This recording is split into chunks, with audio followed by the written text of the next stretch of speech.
Hey guys, welcome to the channel. In this video, we will see how we can find the information about our computer or laptop. Now here I'm using the Windows 11 operating system.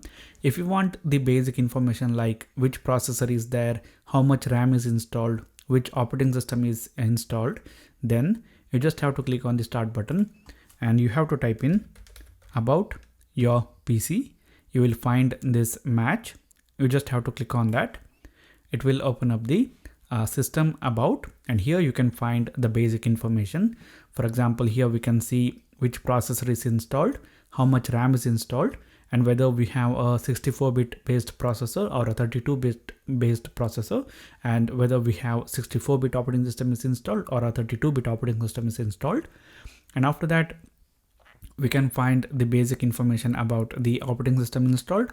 We can find the edition, version, when it was installed, OS build, and all that.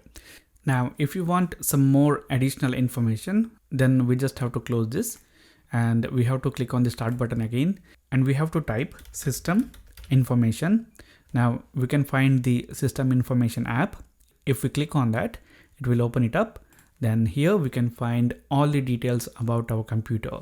Here in this system summary, we can find the summary of the information from all the sections. For example, here we can find the BIOS mode, we can find the baseboard product, we can find the motherboard manufacturer, we can find the processor, all this information.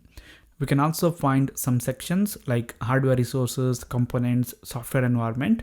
If we click on this plus, then it will expand and we can also see some subsections. If you want the information about a particular section, then we just have to click on that. We will get the information about that particular section. So this is it guys, this is how we can find the information about our computer or laptop. If you like the video, hit the like button. If you don't like it, hit the dislike button. If you want to say something, then write that in the comment box. For more tutorials like this, do subscribe to the channel.